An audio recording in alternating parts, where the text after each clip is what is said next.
That's why when a music minister wants to go for a meeting, he's charging money. It's wrong. You were not doing it when you started. Why must you do it now? Because you feel there's a justification. You are putting money on divine realities. When did you stop trusting in God and now trusting in your analysis? God started raising you as a music minister, but suddenly you discover that there's a lot of fame now. So there are many things you can do, and you corrupt it. And so there are many of us, although we passed the test of God's leading, but we corrupted it by going the way of unrighteousness. Now, you know, when we are talking about this money thing with music minister, it's not only those who sing, even those who preach. There are many prophets and apostles today. If you want to invite them, you will negotiate the terms. You will negotiate it. You know how they do it? It's either they charge you what you will pay them, or when they come, they make sure they move in power seriously, and then they call for seed. And then the formula will be stated. The man who called for the seed will take 60%, and the host will take 40%. So apostle is coming to raise money. In fact, sometimes the host will tell apostle, that woman with blue suit, she works with an oil company. The brother that is wearing brown shoe, that brother with brown shoe that has a skin cut, yes, he's a big man. He has a telecommunication. Apostle will now come with fire. While he's preaching, he will say, you, this brother, come. There's a scepter with you.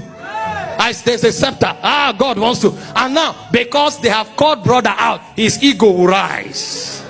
Apostle will use the altar to massage his ego. And then, brother, when apostle now said, I don't do this, but I feel God wants to shift people. God wants to shift people. I want somebody to come out and drop some seed. The brother will be the first to run out. You know why? He senses a connection to the apostle. But it's apostle and host that work the mathematics. He will talk to the woman and say, there's a grace on you, ma. You, can I pray with you? Please. There's a grace on you. I know you have seen some things, but hear me, in the next 3 months, that woman is already a millionaire. It's not your prophecy that made her, but there's an arrangement.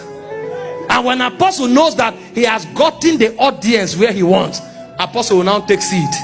The seed already has a sharing formula. And sometimes, you know why ministers fight? Because the host will keep quiet. It's his account the money is going to. When they collect the money, finish, host will come and say, you see, man of God, there are some debts we needed to, you know how these things work. But don't worry, you will now see 2 servants of God now fighting. I will deal with you. Is it not my grace that brought the money?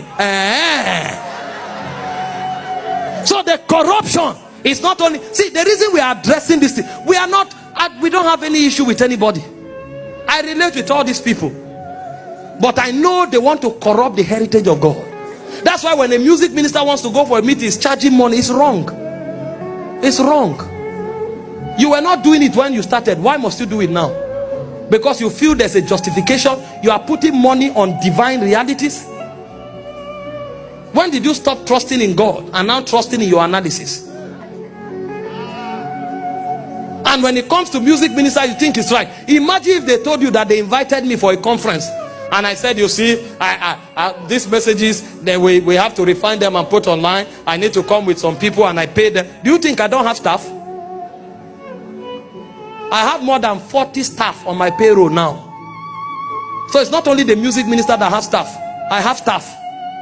So I'm going for meeting. I'll now come and charge and say, listen, I have staff. I'm paying salary.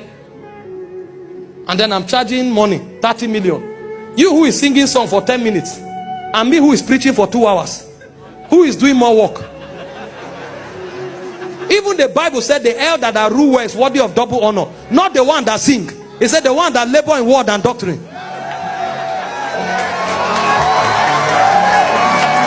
So if you think the music minister deserve honor, I deserve more. I labor in word and doctrine. What if you now hear that apostles are now charging 30 million and 40 million? What will you say? Is it because we don't have staff? We have staff. It's corruption. Listen, if it was God that exalted your horn, just go. The people will honor you because of the honor God has put on your life.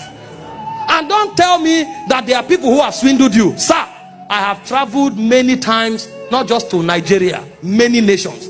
Do you know what it means to travel for 2 days to a nation, preach for 3 days, and then when you finish, man of God tells you that we're having some challenge with account? No problem, I didn't come for money. And then after 1 month, man of God still sends you a message and says, sorry, there's challenge. I've seen it many times. So you are not the only person being deceived, but at the heart of it all, we know we are servants of God. We are not against honorarium, we are not against honoring people, but we are not merchants. We are not merchants, we are servants of God, whether music minister or preacher of the gospel. And so you who is a preacher, nobody should coerce you, or don't fall under the pressure of money and go to raise seed so that you can take your percentage. You are a wolf in sheep clothing.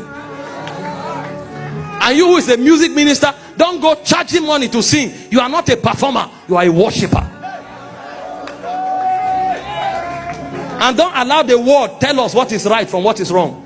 How many psalmists were charging money in the Bible? Are you the first psalmist? When Elisha said, go and get me a minstrel to sing, and he brought down the present, did you hear that the minstrel said, I need to be paid 3 cowries? We are trying to force what is wrong to be right with mundane justifications. This is not a fight against anybody. We are all brothers and sisters, but we must address these truths so that the heritage, the purity of the heritage of God is preserved.